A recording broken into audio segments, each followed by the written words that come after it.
Hey, welcome to the InNOLEvation Podcast, powered by the Moran College of Entrepreneurship. I am your host, Mark McNees, and today in studio we have the waffle guy, Michael Markie, the CEO and founder of Campus Waffles. Michael, thank you for coming into the studio, and tell us a little bit about yourself. Hi, everybody. I'm Michael Markie, the founder of Campus Waffles, and I'm a morning person, which for especially college students isn't an easy thing, that's for sure. So when you say you're a morning person, what time do you usually get up? Like, my body clock wakes me up at 7 a.m. Okay. Which is pretty good. In my opinion, yeah. So waffles. Why waffles? What's your passion behind waffles? What was the inception of Campus Waffle? Tell us a little bit about the start. A little bit of a backstory here. Freshman year, moving in, my mom got me this little mini waffle maker, like this big. So I was making waffles all the time. It was my go-to breakfast. My roommate loved it. He was always using the thing. And eventually it caught on. The smell of the waffles would go throughout the dorm hall, whatever. I would have people coming over, asking for waffles, stuff like that. And that's originally where I thought of the concept. Towards the end of my freshman year, I was like, oh, I could sell these instead of just making them for everybody. So it's been a while since then. I've used the process for business plan designs and other experiments and stuff. And then I finally really decided to step on it and give it a go. And it's going great so far. Great. So freshman, you are a senior right now, so a few years ago. When did you actually start Campus Waffle officially? So I founded the LLC spring of 23, early spring. From there, I did some market validation. I was out on campus giving away waffles, getting feedback, survey results, stuff like that. I got really great feedback from that. And so over the summer, it was kind of my project to find somewhere to operate out of, make a menu, take it further, and that's what I did. So coming back this fall of my senior year, Campus Waffles is live.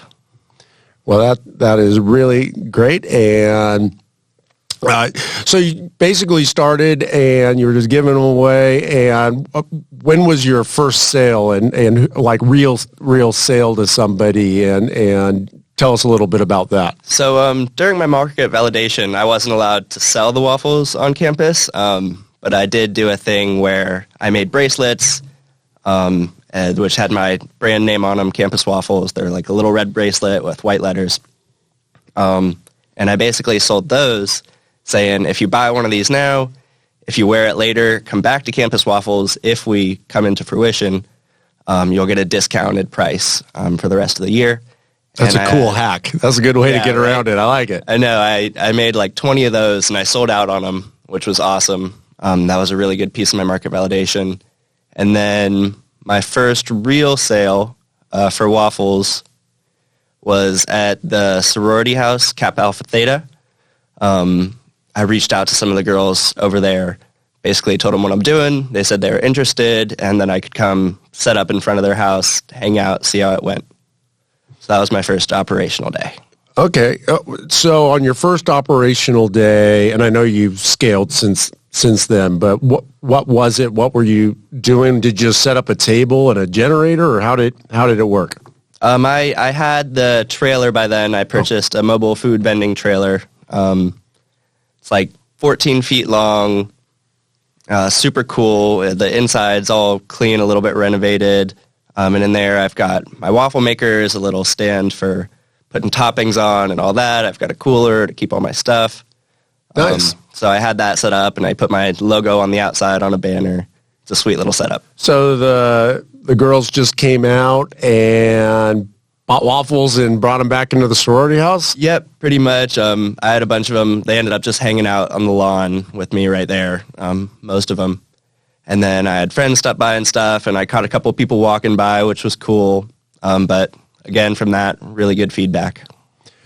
So has most of your marketing been just word of mouth, or you heavy on social media? How have you gotten the word out about Campus Waffle? So a decent amount of word of mouth. What I'm trying to focus on now is the big branding. So I'm starting to make content on Instagram, stuff like that.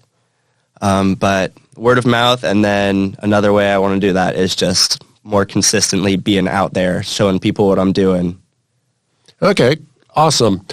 So tell us a little bit about your business model, especially is your idea to do more catering events or doing these kind of like set up in front of sororities or fraternities and everything and have a one-off sales? What's the future look like for you? So definitely a little bit of both. Currently, I just got my certified vendor license set up at Crunch, so I vend for them every Monday. And other than that, for now, it's events. So some of the up-and-coming apartment buildings in Tallahassee, I'll be doing events for them in the future. Okay, nice. I've also had other people reach out from clubs and organizations inquiring on doing stuff for them. So catering, and then hopefully I'll find a couple more places to be consistent besides Crunch. No, that's great. So mostly you're going to events and you're selling to individuals, not businesses. Mm-hmm. Are you set up or open to doing more like catering events? Yeah, definitely. And that's after Thanksgiving break, the event I have come and set up. It's more of a catering style. All right. Well, tell us, is there anything special about your waffles besides that you make them? I don't give away any secrets or anything. Is it take us through the process? Is it just Waffle House, but deliver, right there, or are you doing something fancy or different? We have a lot of unique stuff. One of the things that we just added to the menu is waffle pops. What's a waffle pop? And so think of a deep fried Oreo, but instead of deep fried, it's covered in waffle batter and on a stick. They're super tasty. Sorry, so it's an Oreo that has batter. It's an Oreo with waffle batter, and then you deep fry it? No. You dip the Oreo covered in waffle batter, and then you just put it in the waffle maker. Huh, so it's interesting. It's a waffle around an Oreo. All right.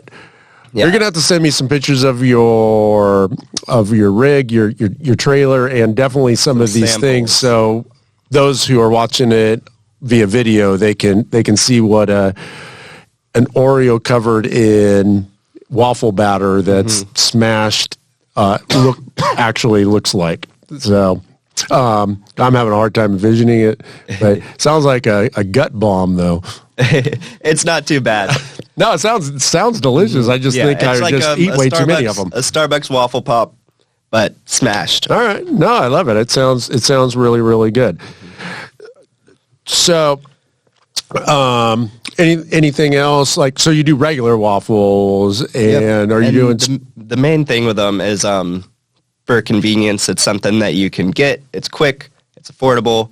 And you can take it on your walk to class. I package them in these little, almost French fry holder looking packages.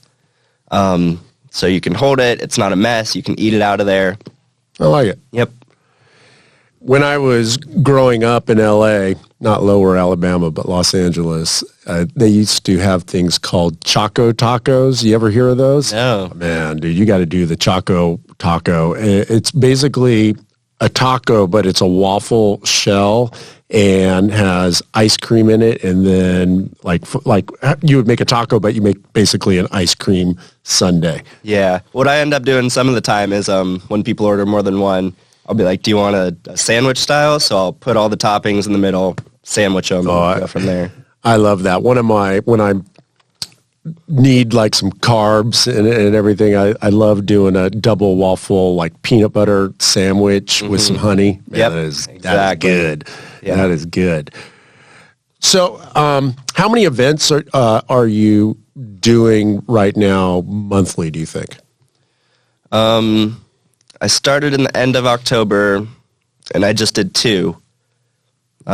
This week I've done 2 as well, so it's basically just one over the weekend and Monday, and then I'm scaling from there. So when I get back from Thanksgiving break, I'll have Monday, I'm doing something Wednesday, and then Friday, and hopefully I'll be able to keep that type of schedule up at least 3 days a week. I didn't realize that I had you in here so early. So you just started last month? Yep, about 2 weeks ago, 3 weeks ago.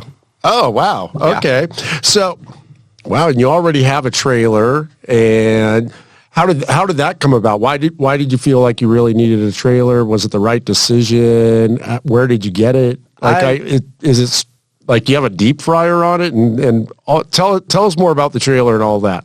So it's like a certified food trailer. I've got sinks in there and everything, and I could definitely add on like a deep fryer if I ever go down that sort of path.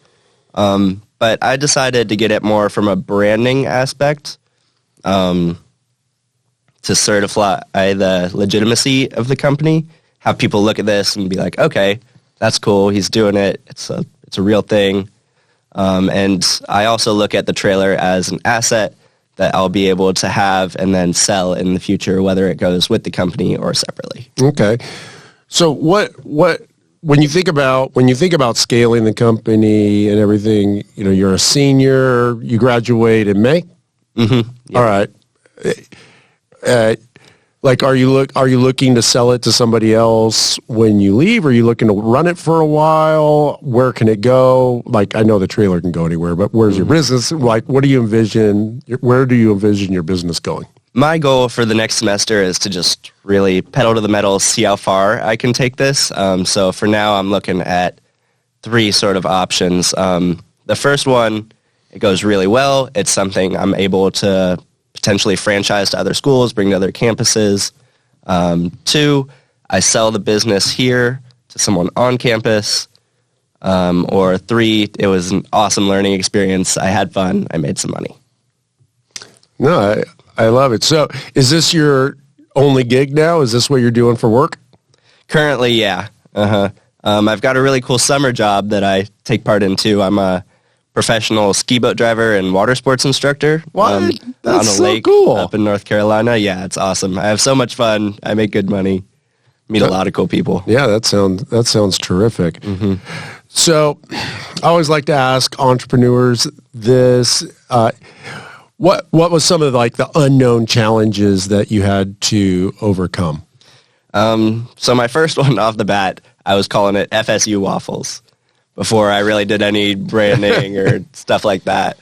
And then right when I was about to do my market validation, I was like, I probably can't do this. So I had to change my name, change my logo, stuff like that. And then further stuff with the school. One of my original goals was to be on campus full time. But due to the vending rules that FSU has with Aramark, the company that runs all that, right. It doesn't look like I'll be able to do on campus full time. But I feel like I found some great other outlets, like Crunch and all these events and sororities and stuff that'll help me just as well. Have you tried to sit down with Aramark and see if they would want to do a deal with you?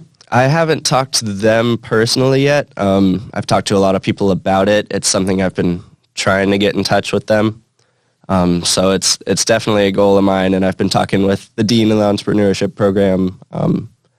So we'll see how that goes. All right. Yeah. No. I mean that would be fantastic. I really wish we had more local options, especially student options on the on campus. I know when I had Sonny from Vail Foods on the podcast, right when Vail Foods was getting started. You know Vail Foods? Yeah, it's great. Yeah, he started out as kind of like a delivery thing, and then he pivoted to the brick and mortar, and now they're just killing it. They're doing fantastic. Yeah, they're all over the place. Yeah, no, it's really cool to see. He owes it all to the podcast. No. So are you a one-person show, or are people helping you with this?